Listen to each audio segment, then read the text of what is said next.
con una reflexión muy interesante para finalizar el noticiero de algo que leí ayer, ¿no? En el sentido de que alguien comentaba de que era necesario en este proceso de avance y transformación, de alejamiento del adoctrinamiento religioso, que nos vayamos alejando de tres conceptos que se manejan mucho en el mundo religioso: el pecado, la culpa y el arrepentimiento. Sí, porque cuando estamos en las religiones se habla mucho de esos términos: el pecado, la culpa y el arrepentimiento. Por ejemplo, el pecado, bueno, los diferentes textos, los diferentes versículos que hablan del pecado y el pecado. Y, por ejemplo, en la Iglesia Católica, cuando dice por mi culpa, entonces el pecado genera culpa, ¿no? Y evidentemente llega al otro, el arrepentimiento en Dios, el arrepentimiento en el Señor, el arrepentimiento en Jesucristo. Y todo esto es un ambiente en el que las religiones han tenido preponderancia, porque el intermediario entre pecado, culpa y arrepentimiento es la Iglesia para congraciarse con Dios, para que Dios perdone mis pecados, alivie mis culpas y me ayude en el arrepentimiento. Claro, el arrepentimiento funciona solamente dentro de ese esquema cuando entro a una religión, o cuando entré a una religión es señal de mi arrepentimiento al pecado.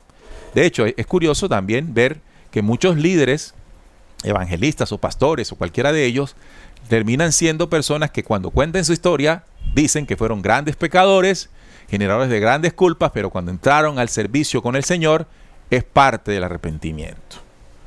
¿Cómo hacemos para morir a algo que notablemente suena religioso, pero que en el fondo, si lo entendemos bien, es un mecanismo que debemos practicar? Pecado suena muy religioso, pero si lo entendemos en profundidad, cada vez que nosotros realizamos acciones que nos dañen a nosotros mismos, dañen al entorno y dañen a los demás, estamos haciendo una violación de ley. Estamos haciendo violación, puede ser de nuestros propios cuerpos, de nuestra propia mente, de nuestras propias condiciones, de la naturaleza, de las condiciones e integridad de los demás. Eso es entrar en pecado. Es decir, sencillo. Cuando ingiero cosas que destruyen mi cuerpo, entonces dice, he pecado hoy, me comí tal vaina. Entonces el pecado, entiéndase bien, sacándolo del término religioso, es cada vez que realizamos una acción, tenemos un pensamiento, etcétera, etcétera, que va en contra de lo que entendemos y comprendemos como ley, como lo correcto que debemos realizar. Entonces, es importante también entender que comprendiendo esto, no debemos tener los sentimientos de culpa, que es lo que sí religiosamente se impulsa, que te sientas culpable.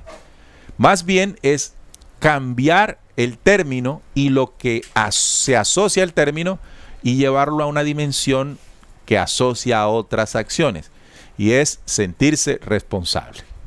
Luego de generar lo que religiosamente se llama pecado, es importante entrar en un proceso de reconocimiento, que por allá se llama arrepentimiento, pero vamos a llamarle reconocimiento de la falla, ¿verdad? Del mal actuar, del mal pensar. Cuando reconozco eso, estoy entre comillas en el arrepentimiento, que no es ante un cura, que no es ante el altar, que no es ante nada. Eso es un reconocimiento interior. Y luego llega, ¿verdad?, la necesidad de restituir la falla, que es el famoso perdón de los pecados. No, eso no lo da el Señor, eso lo hace uno mismo cuando reconoce el error y lo transforma. Así entonces ya no hay culpa, sino acción de restitución, que es o surgen cuando reconozco, cuando me hago responsable, cuando dejo de estar echándole la culpa al otro y reconozco mi falla y trabajo para eso. Entonces, transformar pecado, culpa y arrepentimiento a un reconocimiento de que he cometido errores, de que planteo, luego de sentir la responsabilidad de mis acciones que determinen una transformación y que no tiene que ser dándome golpes de pecho o tratando de dar diezmos o dando ofrenda creyendo que con eso Dios me va a ayudar. Ese es un proceso netamente personal, netamente espiritual, que ninguna institución puede resolver, sino solamente la integralidad espiritual de cada ser. Entonces, entendamos que esas frases podrían estar mostrando un mecanismo que con el tiempo se tergiversó y se colocó religioso, pero entenderlo en su máxima expresión, Quitándole todo eso, nos está entregando un mecanismo de transformación. Importante reflexión. Nos vemos mañana.